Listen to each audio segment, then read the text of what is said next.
from the Dallas Wings, man. They said, all eyes on us. We're so excited to introduce our 2025 broadcast team. Now, Sheryl Swoopes had been a member of this team. Well, it looked like, based off this post here, they gave her the boot, bruh. Sheryl Swoopes really thought she could get away with it. She spent the whole year throwing shade at Caitlin Clark, lying on podcasts, twisting stats, refusing to say her name on live broadcasts. And now, boom, she's officially been fired from all TV for the 2025 season. Not just sidelined, gone, removed, erased. And if you think this is just about one bad take, nah, this is bigger. This is about years of behind-the-scenes drama finally blowing up in public. Swoops, this is kind of what you get for kind of not jumping on the tide, jumping on the boat. You were supposed to go and elevate with this whole situation. Your broadcasting career, everything, Cheryl. Your podcasting, whatever you do, you're supposed to be elevating. But instead, you decided to show hate, very clear hate towards Caitlin Clark. Very clear hate. Right? And now this is kind of like what you get for it. Trust me, this story goes way deeper than you think. Let's break it all down. Sheryl Swoopes is officially out, not just from Indiana Fever games, not just put on a break or quietly reassigned. She's been completely removed from all WNBA TV broadcasting responsibilities for the entire 2025 season. Done. And it's not like the league made a big dramatic announcement. That's not how this went down. They didn't blast out a press release or have some press conference. Nah, this was the kind of move you only notice if you're paying attention. The new broadcast, lineup for the Dallas Wings, no Cheryl. The WNBA's 2025 media partners, no Cheryl. Fever games, of course, no Cheryl. Her name was simply left out, like it never existed there to begin with. Now here's the thing, and this is where the stakes get real. This isn't just about her saying something wild one time and getting punished. This is the culmination of a year-long narrative that was building in real time. On-air jabs, public interviews, inaccurate statements, and a growing refusal to acknowledge one of the most impactful players the league has ever seen. And you have. To understand, this isn't just anyone we're talking about. This is Sheryl Swoopes, a day pioneer, Hall of Famer, a name that used to carry weight in the women's basketball world. She helped build the league, and now she's been benched by the very league she helped create. That's not just a firing. That's a full-on shift in the WNBA's media culture.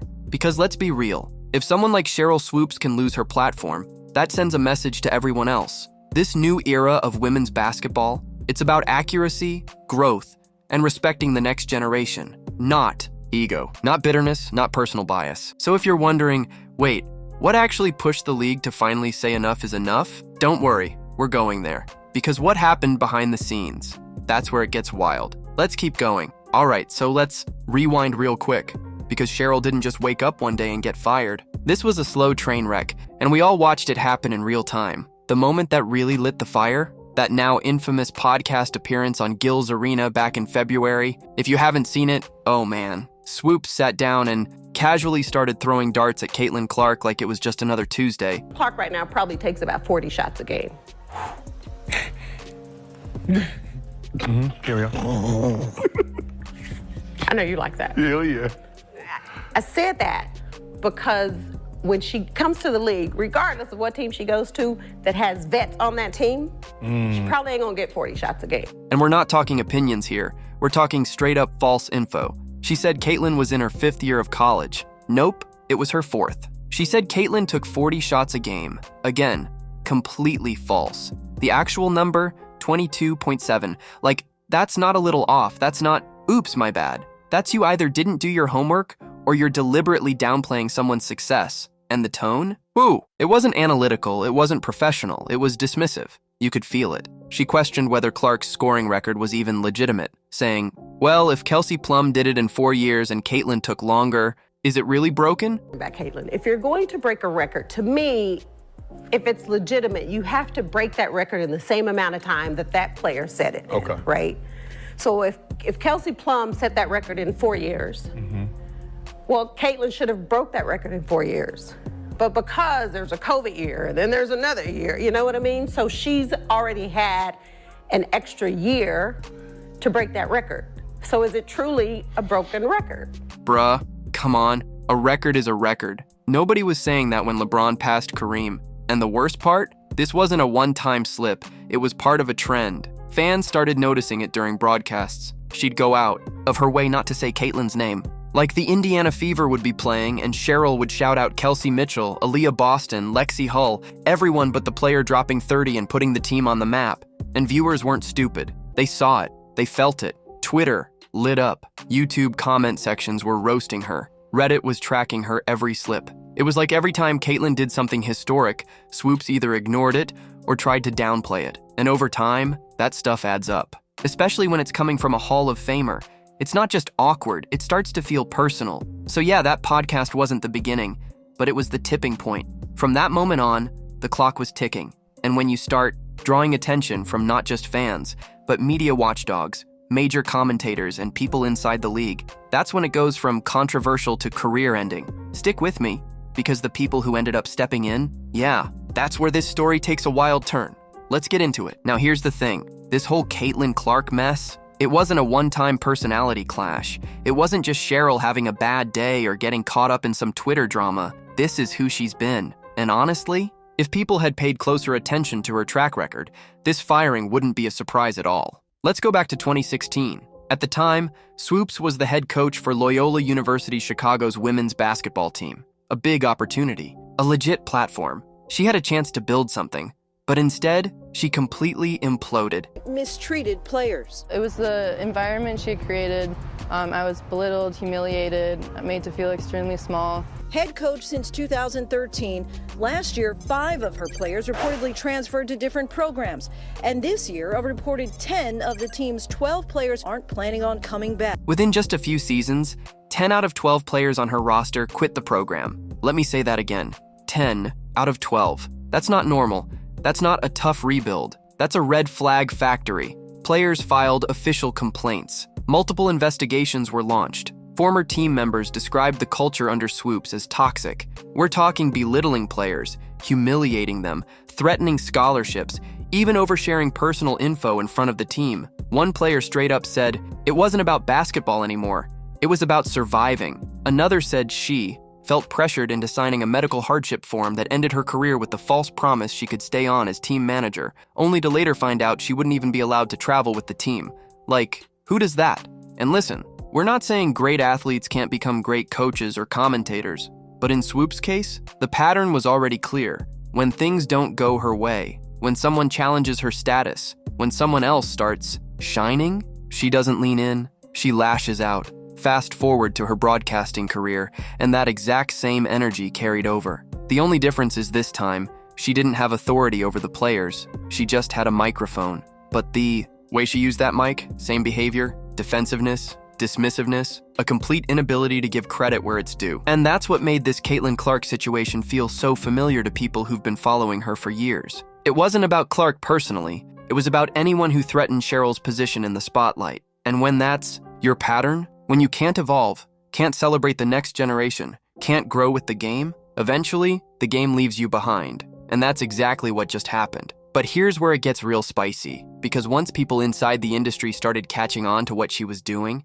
they didn't just criticize her, they confronted her, publicly. Let's talk about how Stephen A. Smith and Nancy Lieberman stepped into the picture, and low-key lit the fuse on everything that followed. You know basketball. You know basketball better than me. You know basketball than any of the pundits. You know basketball better than most of the men that play basketball. There is no way in hell you just accidentally left Caitlyn Clark's name out of that soliloquy that you dropped about the Indiana Fever. Stop it. All right, so up until now, it was mostly fans and YouTube commentators raising eyebrows, but then the real ones stepped in. The moment this controversy stopped being niche and went mainstream was when 2 basketball legends, Stephen A. Smith and Nancy Lieberman, called out Sheryl Swoopes directly. Let's start with Stephen A., because when he enters the chat, you already know it's about to get loud. He went on national TV and did not hold back. This wasn't some passive disagreement. He basically said, Sheryl, there's no way you forgot to mention Caitlyn Clark. You've been in this game too. Long. You know basketball better than most people breathing. So how are you going to run through the entire Indiana Fever roster and somehow just skip over the rookie breaking records every other night? Stop it, Stephen A. said. You know basketball too well to act like this wasn't intentional. And the thing is, he's right. You don't forget the name Caitlyn Clark by accident when she's got the league on her back.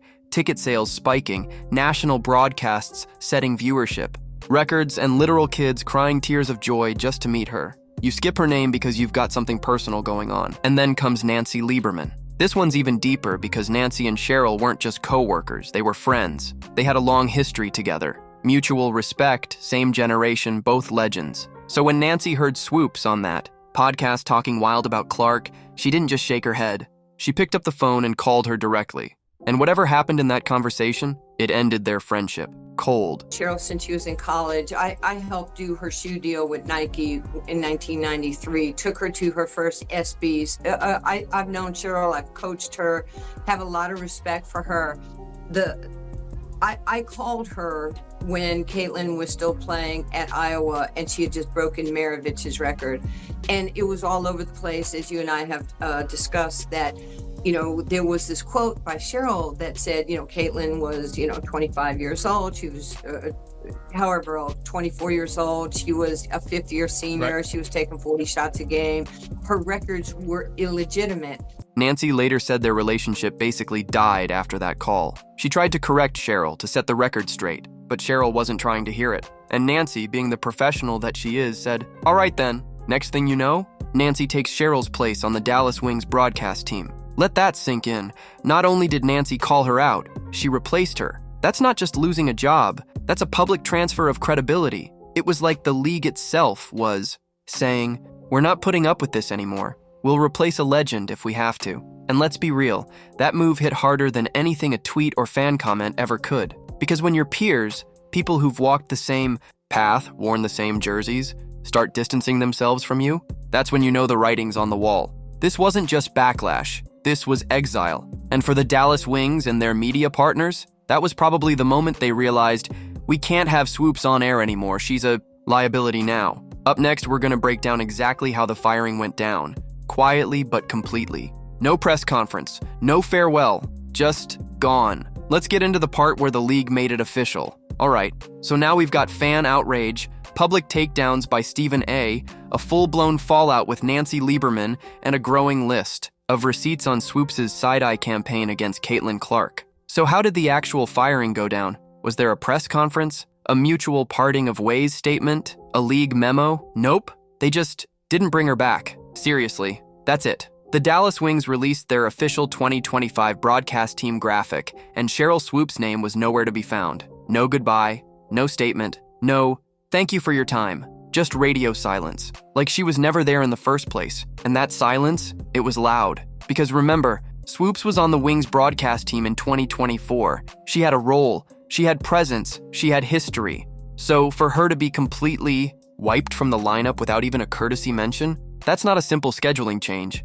That's intentional. And it goes deeper than just protecting Caitlin Clark. This wasn't about shielding one player. This was about protecting the brand, the audience, the game. Because here's the deal. As the WNBA grows, and let's be real, it's growing fast, the league can't afford to have on-air voices who feel out of touch, negative, or just plain biased, especially when those voices are disrespecting the very players driving that growth. The Clark effect is real. Ticket sales are up, viewership is skyrocketing, women's basketball is in a golden moment, and if you're sitting on a mic, actively, pushing people away instead of pulling them in, you're not part of the movement, you're in the way. And that's how the Dallas Wings saw it. This wasn't about cancel culture. This was about quality control. Swoops had become a distraction, a liability, and honestly, an obstacle to everything the league is trying to build. So instead of a messy public firing or dramatic headlines, they did something way more powerful. They let the silence speak for itself. She's not here anymore, and nobody seems to be asking for her back. But what makes this even wilder is what Swoops did after she got dropped. All of a sudden, after months of downplaying Caitlin Clark, she switched up. Fast. Yup. Next up, we're talking about Swoops' dramatic 180 and her very public attempt at damage control. You're not gonna believe this one. Let's go. And just when you thought the story couldn't get any more obvious, Sheryl Swoopes came back out of nowhere with a completely different tune. After months, literal months of ignoring, undermining, and misrepresenting Caitlin Clark, suddenly, Swoops is singing her praises on ESPN like clockwork, right after the Wings dropped her, right after fans dragged her, right after Nancy Lieberman took her seat. Now she's saying stuff like, Caitlin got so much stronger this offseason. She was in the gym working on her game. I'm really excited to see what the Indiana Fever are going to do this year. Excuse me, What? Ma'am, we remember. We remember when you said Caitlyn's records weren't real. We remember the 40 shots a game lie. We remember the dismissive, absolutely not when someone asked if Clark would succeed in the WNBA. And now, suddenly she's the future of the league? Suddenly you're excited? Nah, come on. That flip was so obvious, even fans who wanted to give her grace couldn't take her seriously. People flooded ESPN's comment section like, oh, now she's changing her tune? This is damage control if I've ever seen it. She said Caitlyn's name without flinching. Somebody check if she's okay. One of my favorites, Sheryl admits defeat. Took her 6 months and a PR meltdown, but she said it. Even Stephen A. had to weigh in again. He pointed out, when someone with Sheryl's basketball IQ ignores the obvious, it has to be personal, because she's not clueless. She's not uninformed. She knows the game. She just let her feelings cloud her professionalism. And now that those feelings cost her everything, of course she's trying to fix it. But let's be honest, the timing makes it feel like a last-ditch effort to stay relevant. This isn't growth, it's survival. And meanwhile, the very team she spent all year trying to downplay, the Indiana Fever, are out here looking like real title contenders. So let me ask you this, was this long overdue accountability? Or just another example of media politics doing what media politics does? Do you think Sheryl Swoopes deserved to lose her platform? Or was there still a chance for her to turn it around the right way? Either way, this moment says a lot about where the WNBA is headed. It's not just about basketball anymore. It's about who's helping the game grow and who's holding it back. So drop your thoughts in the comments. I'm reading all of them. Do you agree with the league's decision? And how far do you think the Indiana Fever can really go this year? Also, don't forget to like this video. If you made it this far, you're real for that. Hit that subscribe button and turn on all notifications so you don't miss what's next. We've got way more coverage coming this season, and you already know it's gonna get wild. Click the video on the screen to keep going, and I'll see you in the next one. Let's grow the game the right way.